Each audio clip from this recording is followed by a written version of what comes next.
porque no les quiero quitar tiempo a los ponentes. Pienso que sería la alternativa. ¿Qué medidas tomar? En primer lugar, yo creo que el punto básico, determinante, impajaritable, urgente, es el mejorar la educación en todos los niveles, especialmente el de las mujeres. Siempre se dice, ¿no? Cuando una mujer está informada, está educada, tiene un conocimiento del que está convencida, ella lo difunde, tiene una potencia de 5. ¿En qué sentido? Si ella está convencida de lo que conoce y sabe, lo va a transmitir a su esposo, le va a explicar a sus hijos, lo va a decir a sus hermanos, lo va a decir a sus parientes, a su padre, a los vecinos. O sea, una mujer convencida hace eso. Un hombre, ¿cuántas veces va a los eventos de capacitación? Y cuando regresa ni siquiera a su amigo le cuenta. En cambio, las mujeres sí. Dicen, oye, mira, he visto, esta posibilidad existe o esto hay. Entonces, la educación de las mujeres, no solo por esta razón, también por la razón de que ella es transmisora de los conocimientos. Ella es la que garantiza que, por ejemplo, los hijos tengan un tipo de formación. Y si está mejor formada, está más informada, lo va a generar esta generación que necesitamos cambiar. No solo mejorar la educación formal, sino también la de las mujeres en todos los terrenos. También para la participación política con igualdad de derechos. Tenemos que saber nuestros derechos y tenemos que saber el marco legal, no solo para discutir y proponer, sino para hacerlos respetar en todos los caminos, en todos los terrenos. La educación y la capacitación son mecanismos que nos permiten no solo informarnos, sino también tener la posibilidad de proponer cambios. Si yo no conozco, no tengo idea, no he intercambiado con otros, no tengo la posibilidad de decir, de repente esto puede cambiar, porque algunos piensan, ¿no? Dicen, ya no hay nada que hacer. Porque la situación está tan terrible, ¿no? Por lo menos, por ejemplo, con los niveles de corrupción que existe, pareciera que ya no hay esperanza, ¿no? Con este egoísmo individualista tan fuerte, donde cada uno solo busca su interés personal, parece que es mucho más difícil ese combate. Pero pienso que hay que tomar medidas que nos ayuden como población a resolverlo. Yo le escuché a un conferencista en un evento de la Contraloría que dijo algo que me pareció muy importante. Él decía, no basta con castigar al corruptor y al corrupto. Es necesario un contexto anticorrupto. ¿Qué significa? Si la población está totalmente convencida de que esa corrupción no debe continuar, tenemos que generar ese tipo de conducta. Por ejemplo, a veces la gente dice, bueno, ¿y qué puedo hacer yo? Yo como ciudadano de a pie. Pues fácil, si tú ves que un ingeniero ha construido mal eso y sabes su nombre, empapélale toda su casa y dile que es un ladrón, es un mentiroso, es un corrupto. Y que todo el mundo sepa qué es eso. Si hay un parlamentario que solo hace sus negocios a través de leyes y a través de, digamos, coimas que recibe, pues si yo sé, si tengo pruebas, pues hagámosle eso, empapolemos nada, porque ya sabemos que la justicia no está resolviendo el problema. Pero la sociedad no tiene que aceptar eso, no tenemos que mirarlo, ¿no? Por ejemplo, en las comunidades, yo me acuerdo, hubo un alcalde que fue corrupto y tenían un grupo de sus concejales, ¿no? La población decidió hacerles el vacío. De verdad, ese fue un caso interesante. Fue en Calca, ni siquiera fue tan lejos, en Cusco. Les hicieron el vacío, nadie les hablaba, todo el mundo les dejó de hablar, ya no tenían amigos ahí, a tal extremo que se han metido a una iglesia para tener con quién compartir. Pero todo el mundo los señalaba, todo el mundo les decía. Eso tenemos que hacer. Tenemos que condenarlos en la vida social. Que todo el mundo sepa, que tengan vergüenza a sus hijos, que tengan vergüenza a su familia. Porque si nosotros seguimos mirando resignados, nunca vamos a avanzar. Tenemos que generar ese contexto que siga permitiendo esto. Ya nos han metido incluso en la filosofía de que no importa que robe, lo junto que haga. De ninguna manera debemos aceptar eso. Y eso lo tenemos que hacer las mujeres educando a los hijos desde niños. Si te has traído un borrador, ¿de quién es? Lo devuelves. Si me has traído un caramelo, ¿quién te ha dado? No aceptes. O sea, desde niños. Porque el que se lleva un lápiz de la oficina, después se va a llevar una máquina. O sea, tenemos que empezar a revisar, a observar, a ser vigilantes para que volvamos a recuperar lo que teníamos antes. Por ejemplo, antes de Belaúnde o hasta Belaúnde era una vergüenza ser corrupto, era vergonzoso ser contrabandista, era vergonzoso dar coimas, ¿no es cierto? O sea, porque tú lo mirabas mal y tenías miedo de hacer eso. Después de Fujimori con Montesinos, que se estableció eso como regla, ¿no? Desde hace 30 años sufrimos la desgracia de haber tenido a los Fujimori. Ahora es normal, ahora es legal. Se institucionalizado. Claro, y entonces tú vas a hacer un trámite y te dicen, pero señora, no es suficiente, ¿no? O sea, te exigen que le coimes, ¿no? Y en todas partes está eso, pero no necesariamente tenemos que hacerlo. Quizá nos va a ser más difícil, quizá nos va a generar un poco más de problemas, pero tenemos que ser cada vez más los que rechacemos estos procesos. Y las mujeres tenemos que tener el papel de bandera en eso. Otro ejemplo que les puedo dar, por ejemplo, es con las mujeres ashaninkas, ¿no? Yo tuve la suerte de trabajar con la federación, con la FREMAN, desde su fundación, que es la Federación de Mujeres Ashaninkas. Y yo nunca estuve de acuerdo con que haya una federación de mujeres y una federación de varones, porque yo decía, ¿cuál sería el objetivo? Pero justamente ellas dieron una razón y dijeron, es para vigilar cómo funciona la federación, la CAR, ¿no? La central de Ashánica de dirigentes. ¿Qué había pasado? Que para dar concesiones en madera habían caído en corrupción. Los habían llevado a Lima, los habían llevado a Francachelas y regresaron y rápidamente firmaron esos documentos. Y las mujeres sí se dieron cuenta y asumieron la vigilancia de esa causa. O sea, la federación, una de las causas fundamentales, la Federación de Mujeres que se llama FREMAN, una de los principales puntos que tiene es la lucha contra la corrupción en su propia organización. Eso es lo que tenemos que hacer. Las mujeres podemos ser la reserva moral. Lastimablemente hay mujeres que han demostrado que no tienen tampoco esa catadura, ¿no? Habíamos tenido nosotros la esperanza de que de repente una mujer podía sacar la cara por los peruanos, ¿no? Como lo está haciendo tal vez la presidenta mexicana. Bueno, es una vergüenza lo que nos pasa, pero no podemos quedarnos con la resignación, con la cólera y la bronca. Tenemos que hacer algo. Yo pienso que discursos ya hay muchos, ¿no? Historias y estadísticas también. Tenemos que hacer algo. Bueno, yo quiero hacer ese llamado para trabajar justamente en la lucha contra la corrupción para que podamos mejorar la situación en el país. Y que cada mujer se convierta en vigilante, en denunciadora. Y si en eso nos apoyan los varones, genial, avanzará nuestro país. Muchísimas gracias. Quiero dejar la palabra a otros. Muchas gracias. Ya estamos con la doctora Pilar Roca. La dejamos con la doctora Ada Franco de Juntos, nuestros aliados inmediatos. Un aplauso para la doctora.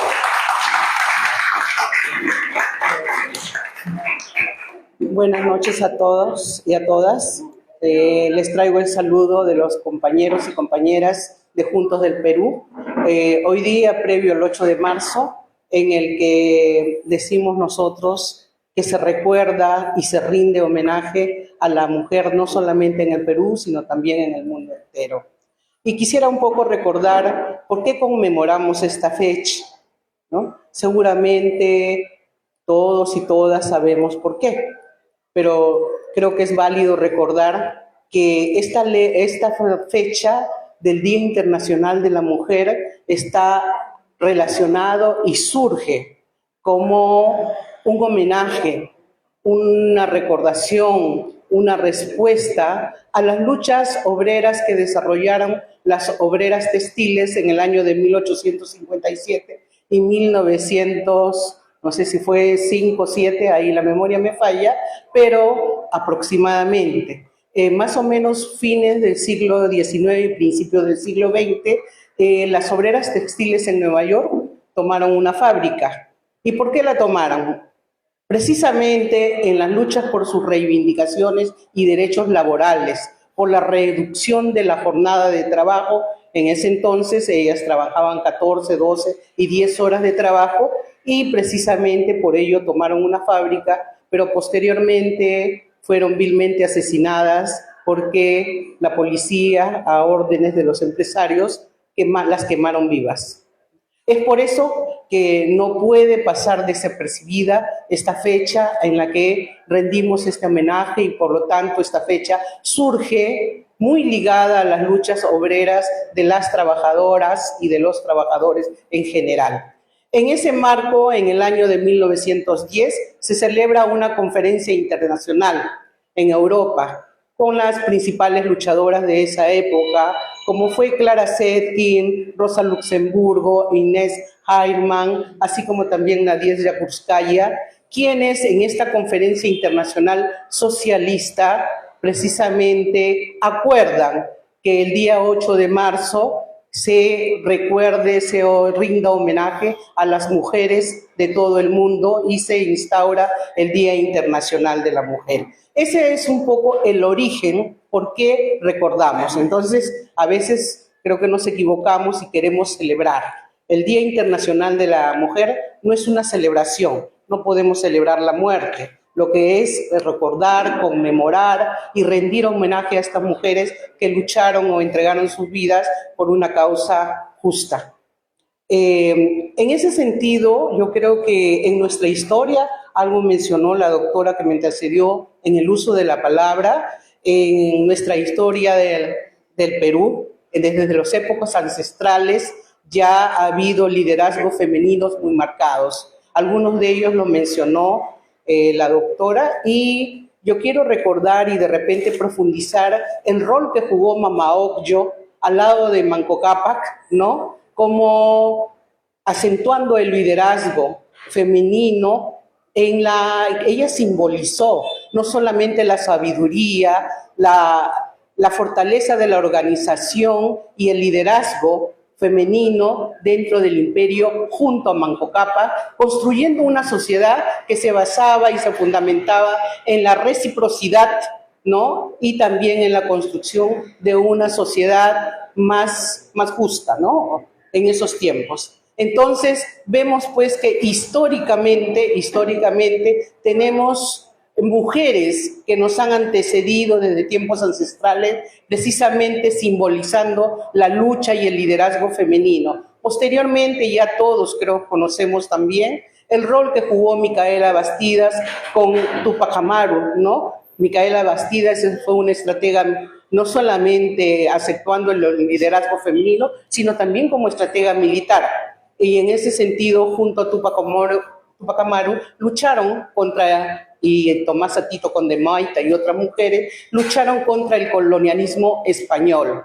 Así ya posteriormente en la lucha por la independencia y por la república de nuestro país, tenemos los aportes importantes y le entregaron sus vidas por la causa revolucionaria María Parado de Bellido, así como también Clorinda Mato de Turno, una feminista, ¿no? Que fue pionera del feminismo en nuestro país. Y no podemos dejar de mencionar que en la década del 70, 80, hemos tenido muchísimas lideresas sindicales y populares en nuestro país que también han entregado sus vidas por los derechos y por la construcción y la transformación de una sociedad, de nuestra sociedad. Y no quiero dejar de mencionar a Consuelo García, que fue asesinada por el Comando Colina al lado de Saúl Cantoral, ¿no? Y que también lo recordamos y le rendimos homenaje el día de hoy por el Día Internacional de la Mujer. Y bueno,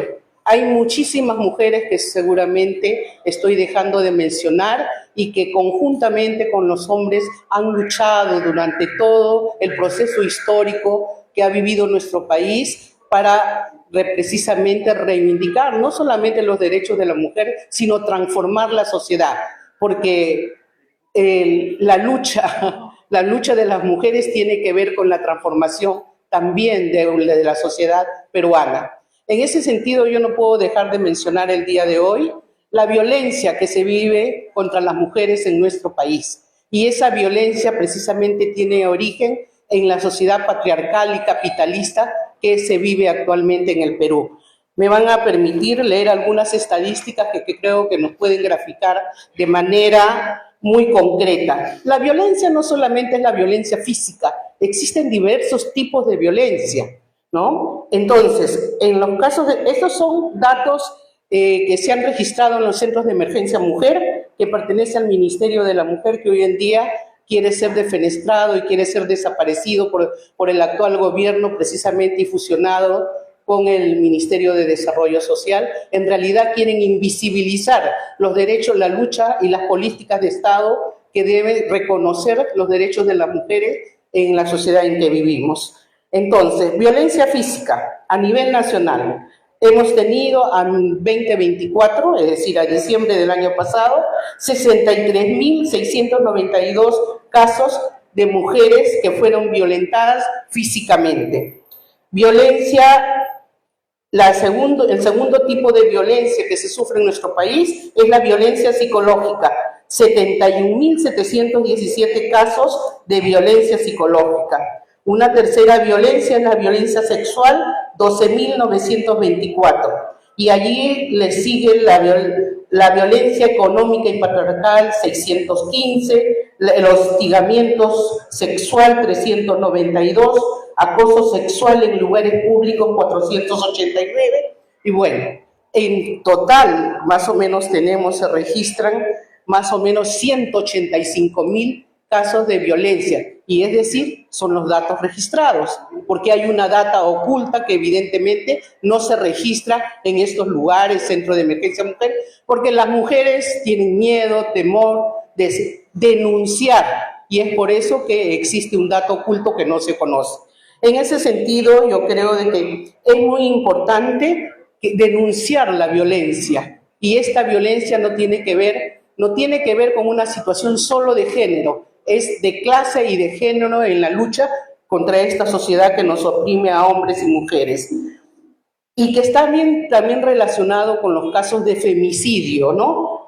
Ya no les quiero molestar más con cifras, pero los casos de femicidio han ido en aumento cada vez más en la sociedad peruana. Y qué curioso, ustedes se preguntarán en dónde se registran los mayores casos de violencia psicológica, sexual, física en nuestro país, es precisamente en Lima y en Arequipa. En Lima, obviamente, porque representamos tenemos la mitad de la población de nuestro país que radica en Lima, y en Arequipa también se registran la mayor cantidad de casos registrados, y después viene ahí un poco Amazonas, Huánuco y otras regiones de nuestro país. Pero en la mayoría de regiones se registran casos de violencia que he mencionado. Es importante que nosotros también recordemos de que existen situaciones muy difíciles en nuestro país.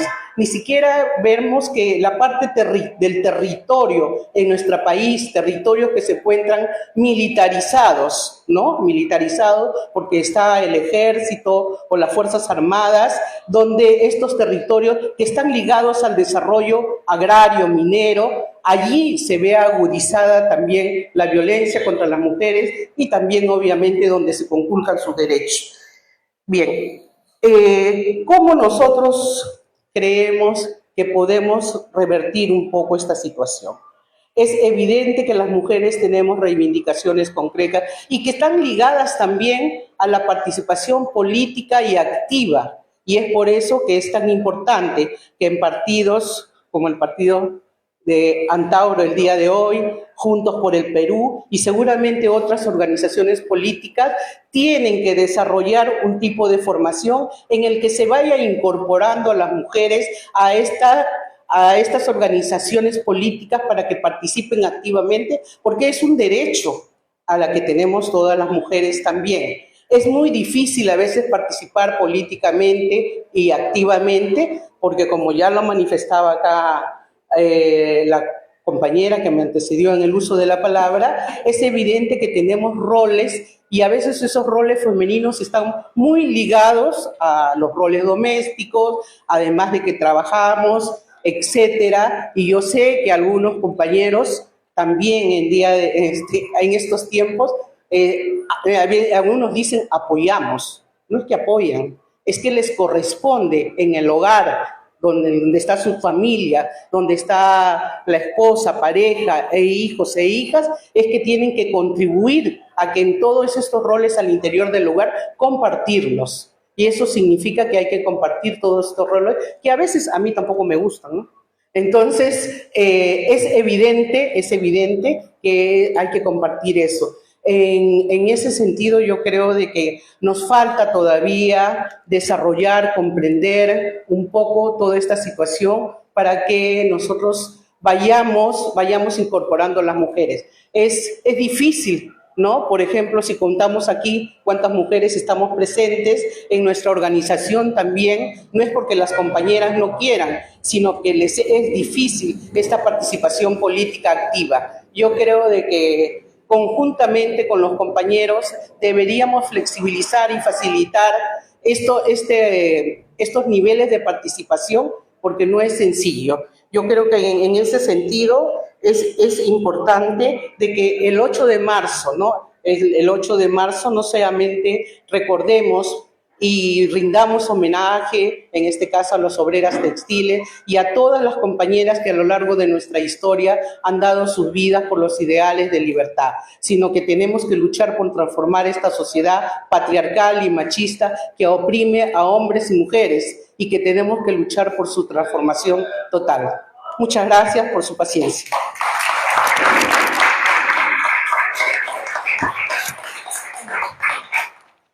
Buenas noches. En primer lugar, tengo que pedir disculpas. Lo que es la puntualidad, yo he sido muy impuntual con ustedes, pero pensé ser puntual. Lo que pasa es que tuve que ir a la Universidad de La Cantuta a dar una conferencia a gente con habilidades diferentes, mujeres y mayores en general. Y la licenciada del municipio, que era la que armaba, llegó 1 hora y 20 más tarde. En realidad le dije, me voy. Pero me dijo, eres la única, así que por favor, quédate. Bueno, le dije, 10 minutos salgo y me voy. Y así lo hice, pero estaba pues en Chosica. Entonces pido disculpas a todos ustedes, ¿no? Porque en realidad la responsable soy yo. Quiero saludar a Roberto, que lo tenemos acá. Muchas gracias por venir, al congresista Cotipa, a David, que está al costado, a mi amigo Jorge Castro, que se nos ha venido desde Tacna, ¿no? Bueno, y a todos ustedes, y por supuesto a mis 2 compañeras de mesa, muy agradecidas, tanto a Fanel como a Ada, que han tenido la gentileza de venir. Vamos a hablar un poco de mujer, pero desde otro punto de vista. Yo sé cómo hablan ellas y que lo hacen perfecto, ¿no? No hay problema, pero vamos a tocar otro aspecto de mujer, que tal vez para algunos es conocido y para otros no mucho y para otros no nada. Vamos a ver desde la cosmovisión andina cuál es el rol de la mujer. ¿Qué rol tenemos nosotros de mujer, el occidental? A nosotros, con la fractura, con el genocidio español, se produce una gran fractura en nuestros territorios, que en ese entonces pues, eran el Tahuantinsuyo en general. Y se produce la fractura inmensa, ¿no? Una ruptura, no es encuentro, ¿no? No es encuentro, no es descubrimiento, no, es genocidio, porque se fueron contra nuestra cultura y contra nuestra gente, a liquidarnos totalmente, con miles de organizaciones como los Perros de la Conquista, llamados así, que es una institución que ellos crean, donde nosotros somos unos homúnculos, me habrán escuchado algunos ya decir esto, es decir, que no es una cosa rara entre el animal y el humano, pero no éramos humanos, entonces se nos podía comer. El que es aficionado al cine habrá visto pues las cacerías, ¿no? Las películas antiguas, de antaño, ¿no? O de época, como le llamamos, siempre pues la liebre, ¿no? Y los señores, los señorones se van en caballos y hacen la cacería de la liebre o el zorro. Bueno, no había liebre ni zorro, éramos nosotros, que nos cazaban y nos comían los perros. Éramos comida de perro. Es ahí la gran ventaja de Bartolomé de las Casas, dominico, contra Giles de Sepúlveda, también dominico, pero Giles decía que éramos homúnculos y Bartolomé decía que éramos humanos y que no se debía comer. Y felizmente gana Bartolomé y ya dejan de comernos, ¿no? Pero ha pasado un buen tiempo porque nos andan comiendo. Entonces vamos a ver cuál es la posición de estos señores genocidas y cuál era la nuestra. Nosotros, dentro de lo andino, nosotros no tenemos dioses, ¿no? Ese de que tenemos dioses es un invento fantástico de los genocidas, que nos hicieron creer que teníamos dioses, el sol, las estrellitas y la luna. No, nosotros no teníamos ningún dios. Nosotros planteamos que hay 4 mundos, ¿no? Y que nosotros venimos del mundo exterior Hola Carmencita. Venimos del mundo exterior, es decir, del Jaguapacha. El que habla quechua sabe que la partícula gua es lo que está atrás, ¿no? Lo que existe pero no se ve. Gua, lo que hablan quechua, ¿no? La partícula gua. Entonces, ¿qué es el Jaguapacha? El mundo que existe pero que no se ve, que es en términos modernos el universo. Entonces, la vida humana se ubica en una gran energía universal que se llama Kamaken en quechua, ¿no? Es decir, la energía universal llamada Kamaken. Esta energía universal, según el mito fundacional andino, esta es la que trae la vida humana. Nosotros somos energía, ¿no? Y como energía llegamos a otro mundo, que es el Ujupacha o Ucupacha, como quieran llamarle, que para los españoles es el infierno. No es el infierno, no teníamos infierno, ellos inventaron el infierno, ¿no? Era el Ujupacha, que es el mundo de las profundidades, el mundo interno también le llaman algunos, y allí, de allí va a salir la vida. Ya vamos a salir, que es el plancton, ¿no? Va a salir la vida que va a habitar este mundo donde estamos nosotros pisando, que se llama Caipacha, que es este mundo. Y el mundo donde ellos dicen que adoramos a los dioses, las estrellas y el sol, es el Hanan Pacha, que es el mundo de arriba, la atmósfera, el mundo de las estrellas que vemos, ¿no? Eso. Ahora, como somos energía, nosotros no creemos en dioses, pero somos tributarios del que da energía. ¿Y quién da energía? El sol, la luna, la tierra. Entonces hacemos un culto a la Pacha. La Pacha no en el sentido cósmico, porque también la Pacha tiene un sentido cósmico. Hacemos a la Pacha el piso, ¿no? Donde nosotros estamos viviendo. ¿Por qué? Porque nos da energía permanente y al ser energía, pues le rendimos un culto, no la adoramos. Existe ahora una modernidad que ponen las manos así y hacen así, yo no sé qué bobería es lo que hace, ¿no? Y no saben ni por qué estoy pagando la tierra y no saben ni qué es un pago a la tierra, pero se ponen en onda, digo yo, y hacen, y se ponen ahí, bueno, es una moda. Eso no tiene nada que ver con cosmovisión andina.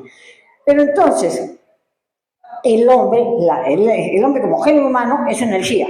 Pero el mito judío-cristiano dice que no. El mito judío-cristiano dice que, ustedes lo deben saber porque se enseña desde los colegios, ¿no? Se resume que Dios crea al mundo en 7 días, el tercer día va a descansar y crea al hombre a su imagen y semejanza. No, el hombre tiene origen divino, entonces. ¿Y la mujer de dónde sale? De la costilla, pues. Entonces la mujer tiene dependencia, ¿no? Usted se ríe, tú te ríes, pero es así. Nosotros somos dependientes del varón, porque salimos de aquí, le arranca la costilla.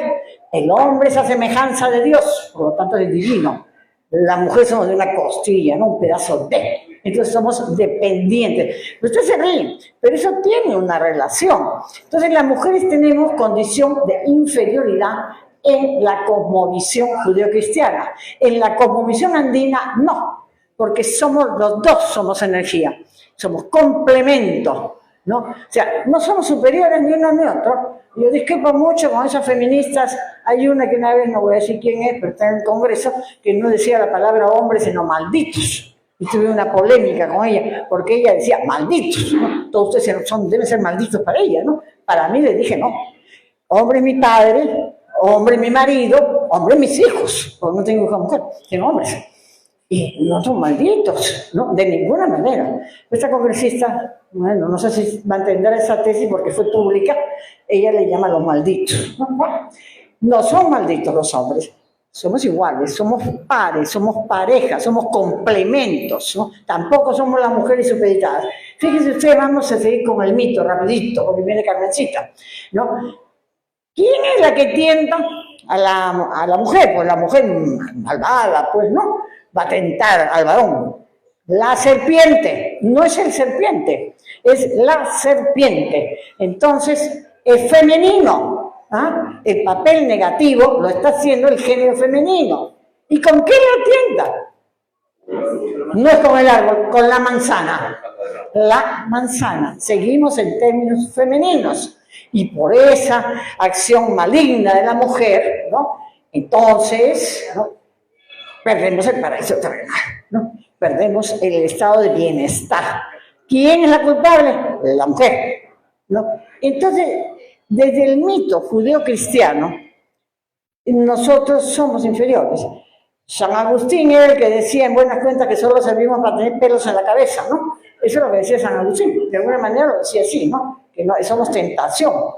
Los árabes, los musulmanes, la mujer lleva la burka, ¿no? ¿Para qué? Fíjense, si ustedes se toman el trabajito de leer un poquito el Corán, se van a dar cuenta que dice, la mujer y el hombre son iguales, dice primero, no sé si en el Corán se llama versículos, en la Biblia se llama versículos, no sé si, ¿cómo se llama?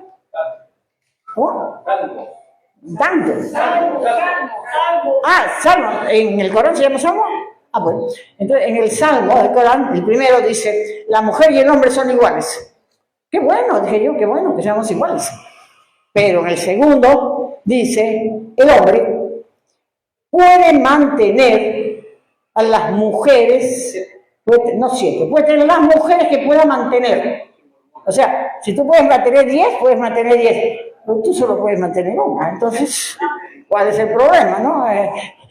Nancy no se va a enojar, ¿no? Ya.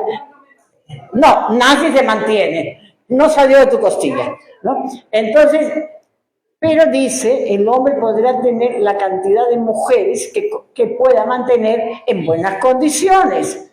Y claro, como el hombre es tan bueno que nos mantiene, nosotros le debemos obediencia. Es como una contradicción en el propio Corán. Y entonces la burka nos sirve ¿para qué? Para protegernos de la mirada maligna del hombre o para que nosotros no miremos malignamente al hombre, ¿no? Entonces, eso es el asunto. Es decir, la condición, se mata de risa, pero así es, pues, la condición, ¿no?, de la mujer como algo negativo, como algo inferior. Y esto pues ha pasado. Llegaron acá estos genocidas y ¿qué hicieron? Cuando Micaela conducía ejércitos, pertenecía al Consejo de Guerra del Túpac, de la Revolución, criaba a sus hijos en olor de revolución, ¿no? ¿Qué hacían las damas españolas o las damas mestizas de español? Iban a los conventos, porque ellas tenían que ser refugiadas, ellas no podían. En la sentencia de Micaela dice, a esta hay que matarla de tal manera que cause horror y espanto. Lean la sentencia, para que nunca otra de estas vuelva a levantarse. Entonces, a Micaela tiene 2 condenas, una por revolucionaria y otra por mujer. Ella tiene, la sostificación es tan grande que llega un momento en que hacen que el niño Fernando, que tiene, yo calculo que debe tener casi 11 años, ¿no? Porque comienza todo cuando él tiene 10 y ha pasado casi un año, debe tener 11 años. Y Fernanda tiene que ver el llanto de Fernando, del sufrimiento que ella tiene, y lo obligan a él a verla y a ella a mirarlo, ¿no? Entonces, es un refinamiento en la tortura, lo que hacen, ¿no?, estos señores. Bueno, ese es el rol que se ha dado a la mujer.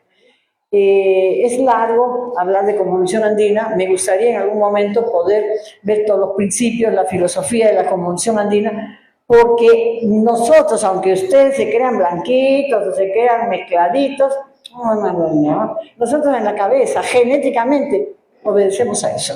Genéticamente tenemos eso. Yo les dejaría una tarea. Busquen ustedes de dónde provienen, cuáles son sus orígenes. Es una tontería eso que les digan indios, ¿no? O indias.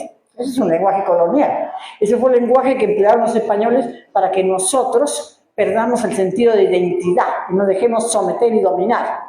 Pero yo les aseguro que ustedes pueden ser huancas, sus orígenes son huancas, o sus orígenes aymaras, o quechas, o moches, o chimus. Hay que buscar, ¿recuerdan? Tayana, acá tenemos la tayana, ¿no? Claro, las mujeres tremendas, los chancas. Es decir, por ahí están. ¿Y por qué es necesario conocer nuestros orígenes? Primero, para lograr una identidad.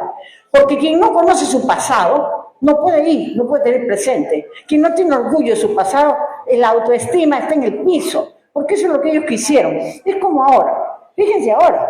Yo no voy a defender a Castillo, ¿eh? Me parece básico y elemental. Pero a Castillo se ensañaron. Se ensañaron para demostrar porque era un profesor de la provincia serrano, no quechahablante, pero del campo, que era un adefesio, que no podía gobernar un país, ¿no? Y hubo una campaña masiva Pero ¿qué es lo que le criticaban a Castillo?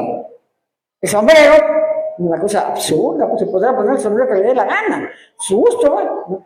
Le criticaban el sombrero, le criticaban la forma de hablar, la forma de vestir, el físico. Eso no se puede criticar, cada uno tendrá el físico y los conceptos de belleza son subjetivos. Para uno bello puede ser una cosa y para mí puede ser esa cosa fea. Los conceptos de belleza son subjetivos. Entonces hay un hostigamiento hacia todos nosotros, ¿no? Permanentemente se nos considera inferiores y eso va desde la sentencia de Túpac Amaru. En la sentencia de Túpac Amaru se prohíbe el canto, la música, el baile, el vestido, el idioma quechua, ¿no? Y además leer los comentarios reales. Es decir, se nos prohíbe todo so pena de muerte. Entonces, es decir, de esa manera nos han dominado. Están trabajando sobre nuestras estructuras mentales y eso tienen que tenerlo en cuenta. Y ese trabajo sobre las estructuras mentales en general y personal, ¿no?, nos hace no responder, callar, ¿no? Callar, estar callados, no dar respuesta, porque somos menos, porque somos inferiores. No somos inferiores, no somos menos. Tuvimos una inmensa cultura, la técnica de nuestra cultura era tremenda, la técnica del agua, de las irrigaciones, de las construcciones pétreas, tremendos monumentos, tremenda técnica que hemos tenido. Entonces, ¿por qué no recuperar lo que ahora se puede recuperar de eso? Lo que pasa es que se quiere que estemos en el olvido, porque cuando más pensemos que nosotros somos feos, chiquitos, enanos y qué sé yo que nos meten en la cabeza, ¿no?, y que es malo ser pequeño, ¿no? Entonces, ya, contestemos. ¿Ustedes no ven todas las congresistas?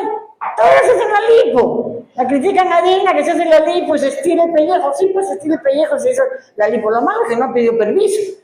Y todas las congresistas pasan por eso. Me contaba una congresista, no voy a hablar como eso, voy a hablar del otro para no ser tan ofendido, si no es congresista.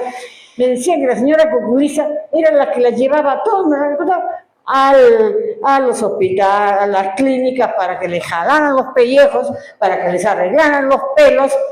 No es malo que una mujer se arregle o que un hombre se arregle, pero no es pues el fin de tu vida, arreglarte. Además, será por afuera, pero por dentro vas a ser igual. Lo que pasa por dentro, eso no te lo cura nadie todavía, ¿no? Entonces será muy jalada, pero camina como como cheche, porque no puede, pues, porque lo de adentro no funciona. Entonces, pero eso es de moda, y todas quieren ser rubias.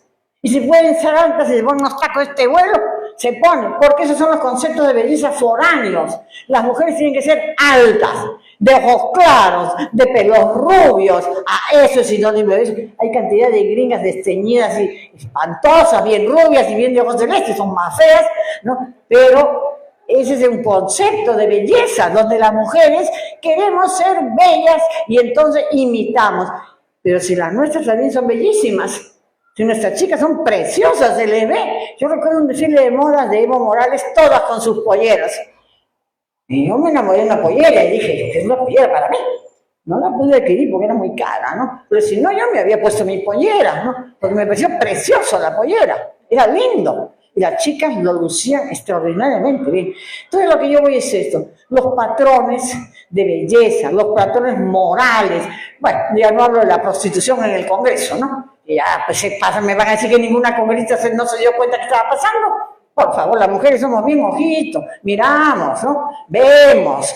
No, los hombres a veces se les pase, pero las mujeres no se nos pasa. Cuando hay una media zafada, nosotros nos callamos muchas veces, ¿no? Pero hay una congresista, que no me acuerdo el nombre, que cuando le digo, usted no se dio cuenta, ay, sí, yo vi a una que estaba con un pareo, o sea, esas cosas que se ponen para la playa, transparente, y tenía un hilo dental. ¡Ah, en el Congreso! Sí, y usted no dijo nada. Contestó. Bueno, si yo veo en el Congreso a una con un hilo dental, digo, ¿y esto qué cosa es? ¿De dónde salió? Por lo menos digo, oye, ¿de dónde salió? ¿Quién la trajo? ¿Esta señora está loca? ¿Qué cosa pasa? No, en la playa perfecto con su hilo dental, pero en el Congreso no. Entonces, son las hipocresías, las pacaterías que existen, ¿no? Y siempre, si se dan cuenta, los mayores escándalos siempre están al lado de las mujeres. ¿Por qué? Porque la mujer es la que ellos ponen, explotan el morbo con las mujeres. Y como somos inferiores, nos callamos, ¿no? Nos callamos bastante porque tenemos en la cabeza Y en política es peor. En política, cuando se presenta a un cargo un hombre, sí, mujer, ¿qué sabe? ¿No? ¿Qué sabe? A ver, toma la elección, a ver si sabe algo. ¿Y por qué no le toma al hombre? ¿Por qué no le toma al hombre? Porque eso se lo toman a las mujeres. ¿No? Y si la mujer llega tarde porque se quedó en el sindicato y llega a las 11 de la noche, marido, pues le hace una retaíla de trata de prostitutas y diamantes, ¿no? Pero si él llega a las 10 de la noche, esto en el partido, bueno, con el sindicato, que es normal. ¿Y por qué la mujer no?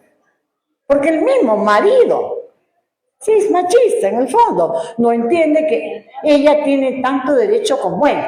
Y los hijos, cuida un día uno, cuida otro día el otro. Bueno, eso es lo que yo quería hablarles desde otro punto de vista, el asunto de mujer y el asunto de comunicación andina. Ahora paso el micrófono a Carmencita.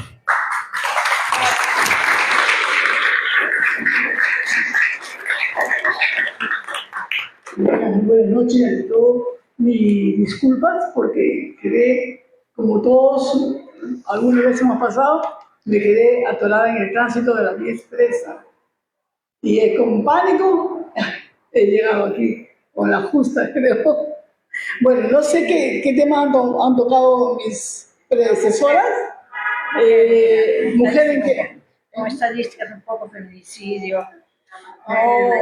Bueno, yo soy abogada penalista y de repente puedo incidir en ese tema, ¿no? El tema de violencia contra la mujer es un tema muy de la actualidad, no de Perú, de Latinoamérica, sino del mundo, en realidad. En los Estados Unidos, por ejemplo, se han detectado sistemáticamente asesinos seriales de mujeres. Es más, en Estados Unidos hace como 50 años hay unos expertos llamados perfiladores. Lo que hacen es estructurar todo un perfil de los feminicidas. Ellos en Estados Unidos no los consideran feminicidio, sino homicidio calificado contra la mujer, ¿no? Que puede tener primer grado, segundo grado, hasta tercer grado, y ellos penalizan con mucho más penas que nosotros, porque puede llegar hasta 300 o 400 años, pero no sé quién vivirá tantos años, pero así, penalizan así. Aumentan al hecho de haber sido muertas, violadas, que se han usado armas de machete, que han descuartizado, pero así de cosas, ¿no? Entonces, sí, en realidad, en el tema de violencia de género, violencia contra la mujer, que es un tema de actualidad, yo creo que es importante que yo sí hable, porque yo soy una abogada que tiene algo de experiencia en los temas penales. Tengo casi 28 años de abogada, creo ser una de las abogadas con algo de categoría profesional, pues soy de los 82 abogados que hubieron en la defensa de Andahuaylazo, soy una de las abogadas, o la única que quedó, y los 6 o 7 logros de la defensa son míos. Yo en realidad me celebro haber tomado el control del caso y haber liderado la liberación de muchos de los xenofacilistas de Antauro Humala, haber conseguido la liberación de Antauro Humala,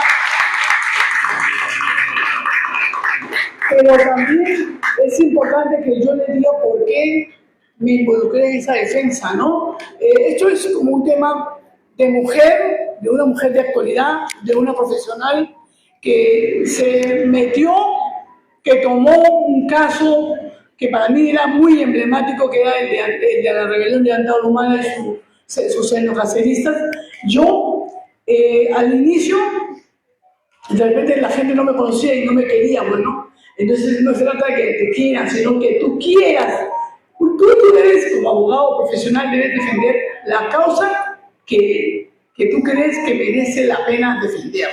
Bueno, yo no soy una abogada que vivo la vida rentablemente y yo hago la defensa por la rentabilidad que me puede dar el caso, ¿no? No, yo asumí la defensa del Andahuaylazo con mucho patriotismo. Yo vi en los jóvenes ese germen de patriotismo que tenían. Y entonces me dije, yo estoy en la mitad de mi carrera y quiero yo defenderlos, sea como fuere, conseguir los logros que fuere, conseguir la libertad de ellos en el mejor de los casos, ¿no? Bueno, miren, los que deseen tener conocimiento de mi defensa pueden entrar al canal de YouTube, En ellos pueden ver qué trabajo he hecho con respecto a la defensa de los caceristas. Definitivamente también quiero poner énfasis en algunos detalles que tienen que conocer todos ustedes porque es importante que se sepa, ¿no? El mayor Antauro se levantó en 2 rebeliones. La primera fue en Locumba, en octubre de 2000. Y eso fue contra el gobierno fujimontesinista que estaba uniendo el país, que regalaba al país, que dio todos los recursos peruanos, que inclusive regala los recursos humanos, los recursos no solo humanos y naturales, porque en realidad genera una desocupación tremenda a tal punto que actualmente tenemos el 80% de nuestra población en la informalidad. Pero, ¿por qué hacer la segunda rebelión Antauro? También es importante que uno tenga en cuenta que se diga esto, ¿no? Porque justamente él percibió que después de que él se levanta en Locumba, debió haberse entrado a lo que se llama la transición, que era traer abajo la constitución de Alberto Fujimori y entrar a un proceso de transición en el que se iba a hacer una nueva constitución y también un nuevo cambio en toda nuestra estructura gubernamental. Pero bueno, en el 2005, en enero de 2005, el 1 de enero, el mayor Antauro Humala con 166 personas, creo que mucho más también, tomó sin derramamiento de sangre la comisaría sectorial de Andahuayla. La comisaría sectorial de Andahuayla en ese momento tenía una almería. Entonces, entra pacíficamente, toma las armas, las reparte. ¿Qué sucede al día siguiente? Y eso es importante que yo lo relate porque esto va a ser realmente muy breve mi participación. El día 2 de enero a las 6 de la mañana se produce unas escaramuzas entre la gente de Antauro y la policía. Pero, ¿qué ocurre realmente el 2 de enero del 2005? Terminan muertos 4 policías. Y este es el meollo del tema de la defensa de Antauro. No quiero que eso, me estoy saliendo del tema de la mujer, porque para mí es importante esto. Soy yo la que descubre que los 4 policías muertos en el Andahuaylazo fueron muertos por francotiradores, por certeros disparos de francotiradores de la primera brigada de fuerzas especiales del ejército peruano, comandado por Otto Libovic, que en aquella época era el director de la escuela de francotiradores. Entonces, ¿por qué es importante saber esto? Esto es vital, porque si no conocemos este tema tan crucial, que es lo que achacan al mayor Antauro, que él es el que mata a los policías, entonces estamos mal. Todos los que estamos aquí y los que me escuchan tienen que buscar información en mi canal de YouTube, en todos los periódicos. Lucas hizo un buen reportaje al respecto, ¿no? En efecto, yo tuve la oportunidad de entrar a esta defensa, ver en el expediente que había una pericia balística forense del 17 de enero del 2005 y con esa pericia yo me doy cuenta que los 4 policías muertos no fueron muertos por los xenocaceristas, fueron muertos por francotiradores de la primera brigada de fuerzas especiales del ejército, comandados por Otto Libovic y también por Quiabra, por varios de los generalotes que ahora están en el Congreso. Creo que esto es lo más importante, nada más. Vuelvo al tema ya de la mujer propiamente dicho, porque esto es el tema que nos trae. ¿Qué es importante en el tema de la mujer? Tenerlo grabado en la cabeza. ¿Qué es lo medular? Lo medular es que la mujer es un ser que es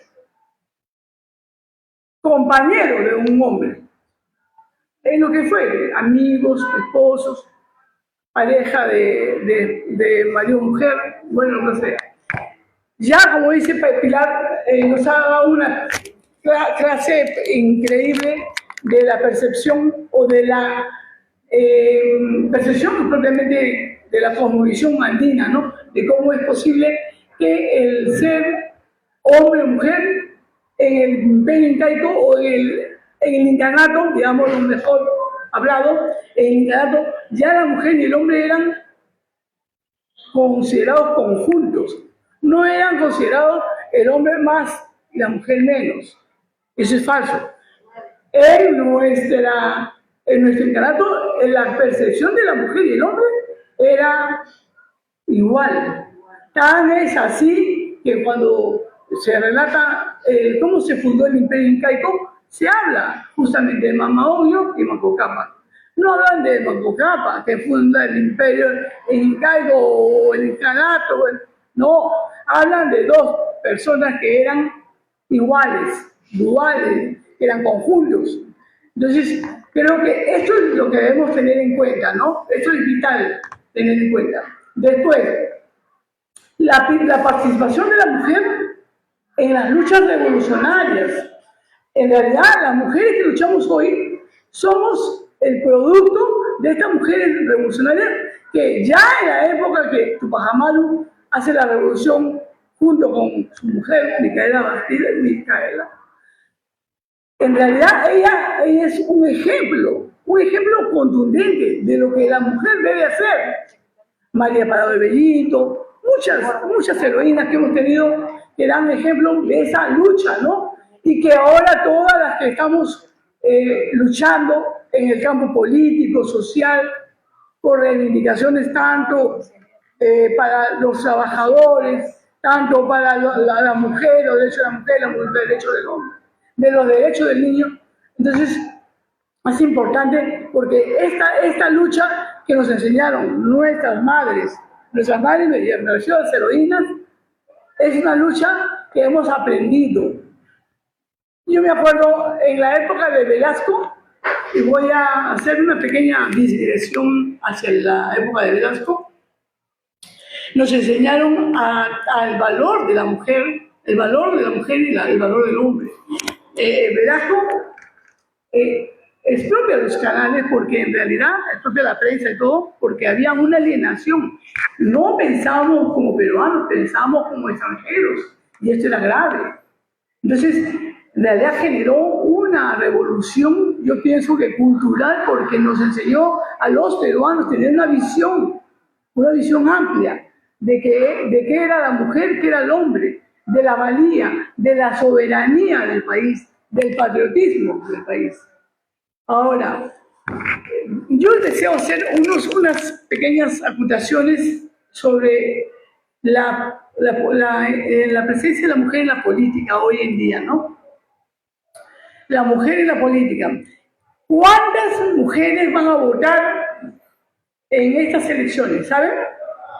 ¿Cuántas? ¿Más hombres, más mujeres? ¿Cuántos? Lo sabemos. ¿Más mujeres o más hombres? Más mujeres. Somos el 50.5% de la población electoral.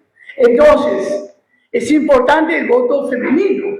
Ahora, el voto femenino, ¿quién lo instaló? ¿Quién lo instauró? No sabemos. ¿Sí sabemos? Lo instauró Manuel A. Odría. Pero lo instauró porque estaba convencido de que era importante el voto femenino. No, señoras. Lo instauró porque él necesitaba el voto femenino para ganar a su opositor.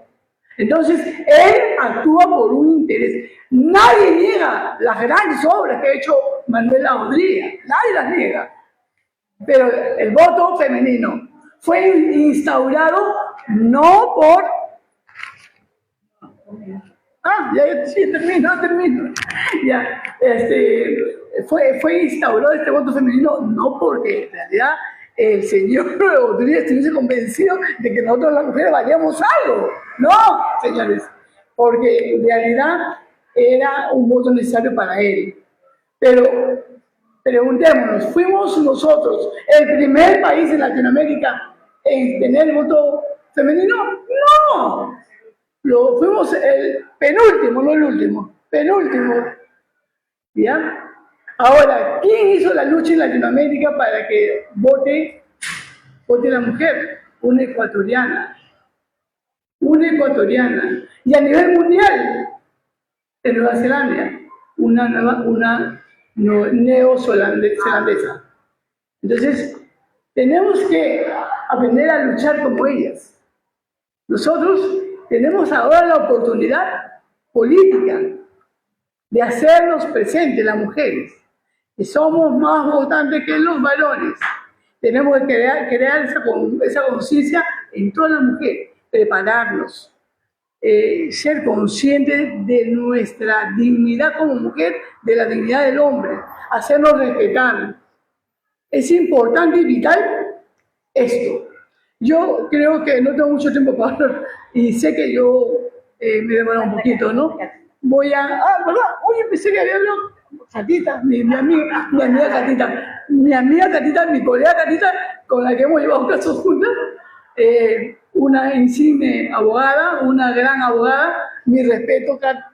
Ya te cedo la palabra porque creo que ya acaparé mucho la audiencia. Muchas gracias, Carmencita. Bueno, ahora para terminar, va a cerrar Katy Campos Yontop, abogada, laboralista. Para algunos tal vez la conocen hace un tiempo, aunque ella es joven. Ella es la viuda de Genaro Ledesma, ¿no? Entonces ahora voy a dejar a Katy que lance su exposición. Bueno, gracias Pilar. Aquí la doctora, ¿cómo está? Gusto de verla otra vez. Las compañeras que han expuesto, señores congresistas que están presentes, doctores y dirigentes que nos honran con su presencia. Aparte de agradecer, yo creo que merece también un voto de aplauso los compañeros que han organizado este evento. Muy preocupados. Bueno, yo quiero precisar, ¿no? Vengo de la organización El Frente Obrero Campesino Estudiantil, el FOSEP, que su fundador, el doctor Genaro Ledesma, que nos dejó un gran legado. Bueno, para ese entonces, en los años 79, ¿no? Para la constituyente, sale elegida pues la vicepresidenta, también miembro de la constituyente, la doctora Laura Cayet Iberico, una mujer, fue vicepresidenta del FOSEP. Y tenemos en todo el Perú pues muchas organizaciones, inclusive colegios, calles con ese nombre, Laura Cayet Iberico, así como el de Genaro, San Genaro en Lima. Bueno, en Chorrillos, propiamente en Chorrillos, sí.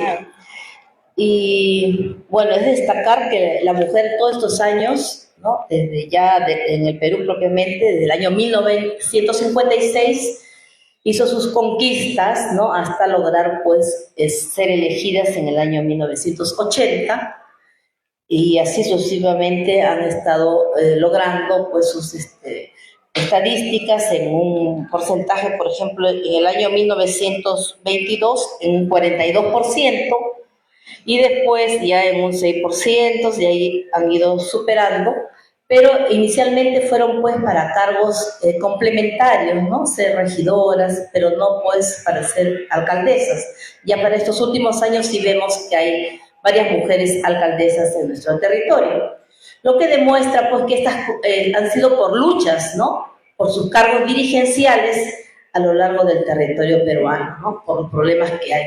Hace poco hemos visto las grandes marchas por el agua, la mayoría también salen mujeres. Yo he podido apreciar a través de mi trabajo, porque también me he vinculado con los mineros de Cerro de Pasco, cuando salen a las marchas, a las huelgas, salen con sus esposas, sus hijos, las mujeres. Las mujeres son las que hacen las ollas comunes, no porque les van a dar un aumento a las mujeres, sino por su apoyo, su soporte a la familia, al varón, ¿no? Entonces, se ve que en lugares campesinos, en el interior de nuestro país, en Apurímac, Puno, Juliaca, Cerro de Pasco, Junín, todavía hay esa labor conjunta del hombre y la mujer, ¿no?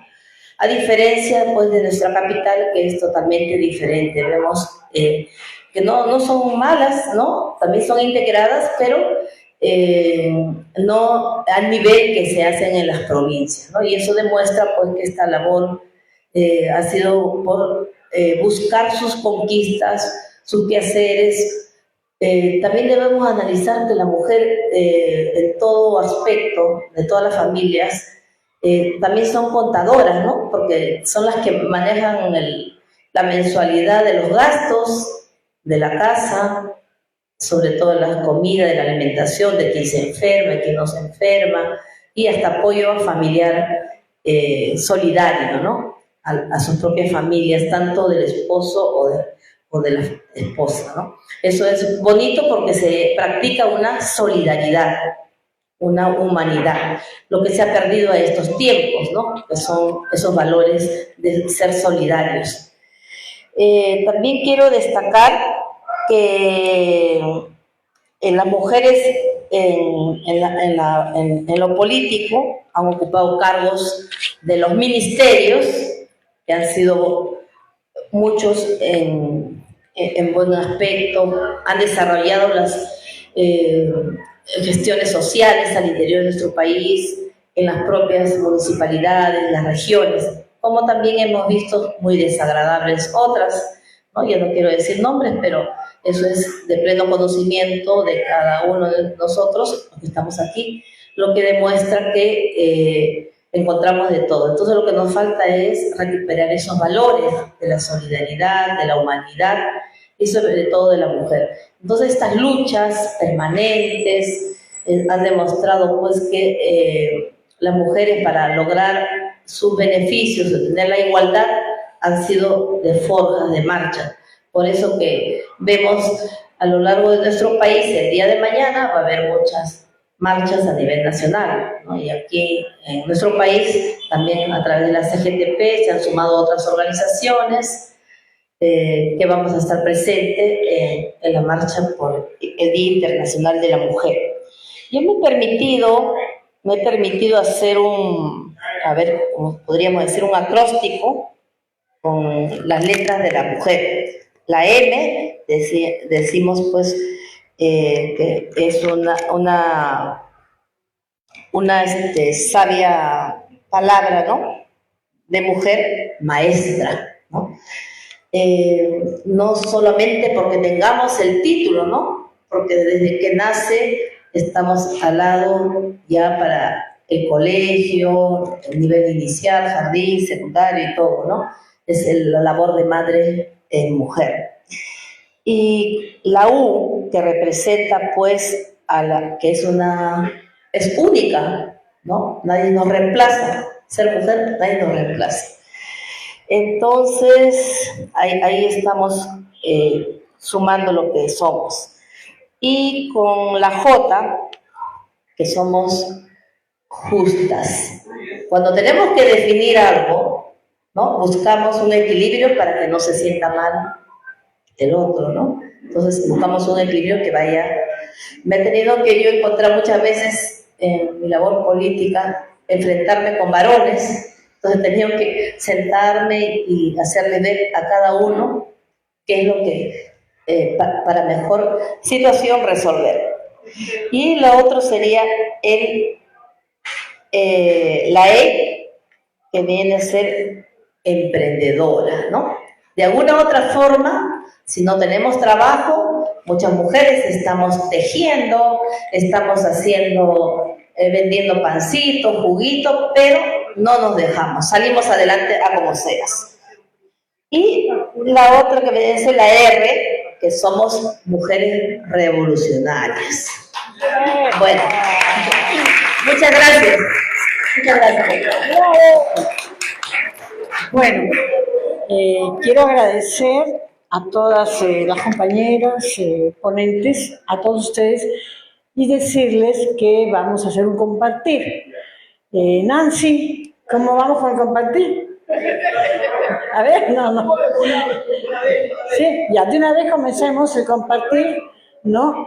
Y ya tengo que agradecer que se ha encargado la pareja Montoya ¿no? Se ha encargado del compartir, de conseguirlo y de prepararlo, ¿no? Juan y su señora, los dos han estado trabajando para eso, ¿no? Por eso apenas llegué, salió disparado para el otro lado porque no podía estar viendo y me estaba sufriendo en ese momento, ¿no? Entonces vamos a hacer un compartir con un brindis por la mujer revolucionaria, porque como dijo José Carlos Mariátegui, hay varios tipos de mujeres. Él llega al momento de decir que hay 3 tipos de mujeres. El Mundial publica eso. Una mujer que es la mujer posee. Bueno, la conocemos, pues la mujer posee, llena de poses, evidentemente, no clara. Una mujer de derecha, ¿no? Tampoco nosotros estamos de acuerdo con la mujer de derecha, pero sí una revolucionaria. Esa es la que estamos de acuerdo nosotros. Entonces vamos a brindar por las mujeres revolucionarias y en algún momento vamos a tener una revolucionaria en el poder, no lo que tenemos ahora, pero sí una revolucionaria. Mariela, nosotros tenemos una mujer estupenda acá, Mariela. Usted era una mujer muy sencilla, muy tranquila, Marielita. Venga para acá, Mariela. Marielita es una mujer de armas tomar y le estoy diciendo en serio, literalmente, ha participado en el andahuaylazo. Por eso es de armas tomar. Marielita, unas palabras, por favor. Gracias, doctora. Tengan muy buenas noches todos los presentes. Efectivamente, como dice la doctora, participé en el andahuaylazo junto al mayor Antauro y 169 reservistas, los cuales estuvimos en Andahuaylas luchando, como quien dice en contra del gobierno corrupto de Alejandro Toledo. Hoy en día, como dice la historia, nos dio la razón, porque Alejandro Toledo está en prisión. Fue un suceso en el que participamos 4 mujeres: Berta Montoya, Águeda Sucapuca y Lucimar Alarcón, y quien habla. Éramos las únicas 4 entre tantos varones. Disculpen, también hubo una señora que participó, era pobladora de Andahuaylas, que apoyó en lo que es alimentación, la cual también estuvo más o menos 1 año y medio en prisión. Ella se llamaba Julia Paucar, era natural de Huancayo. En ese día de la mujer, felicitaciones a todas las mujeres, no solamente profesionales, no solamente las que participamos en el abuelazo, a las muchas mujeres luchadoras que participaron a nivel de la historia. También quiero hacer presente a las mujeres que día a día luchan por sacar adelante a su familia. Muchas que, en su mayoría, muchas mujeres que son madres solteras, pero a pesar de ser madres solteras, sacan adelante a sus hijos, a su familia. Y muchas mujeres que también se tiene que tener presente, las que se dedican al trabajo informal, al trabajo independiente, al trabajo de comerciante, al trabajo que en nuestro país la gran mayoría de puestos de trabajo, como se podría decir, es el independiente, porque a nivel de Estado no es, normalmente ahorita están muy aparte de peruanos, la gran mayoría de los puestos, tanto estatal e independiente, ¿cómo se llama? Privado, lo ocupan venezolanos, personas prácticamente que no son de nuestro país. Por lo menos aquí en Lima se ve así. Muchos peruanos han sido deslizados de sus puestos de trabajo. Bueno, felicitaciones. Bueno, voy a llamar a la mesa para hacer el brindis a Roberto. Por favor, háganos el brindis por el Día de la Mujer.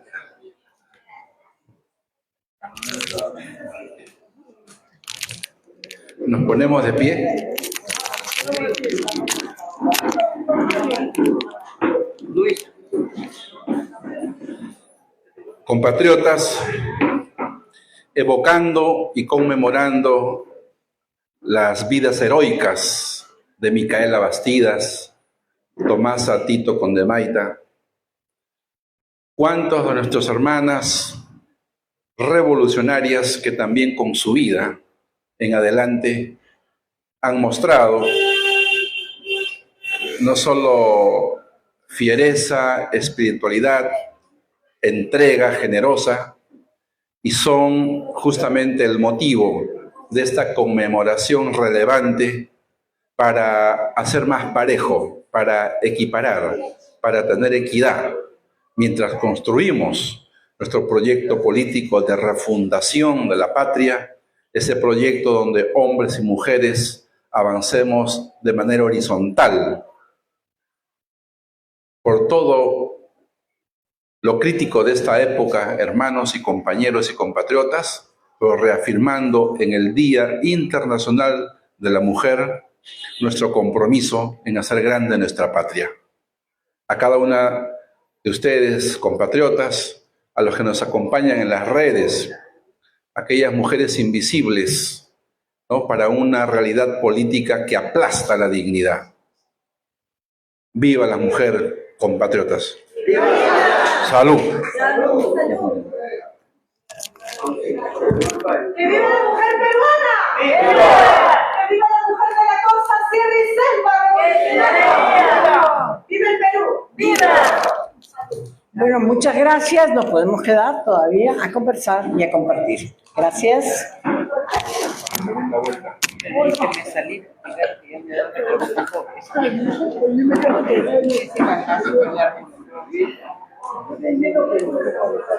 Sí, corriendo.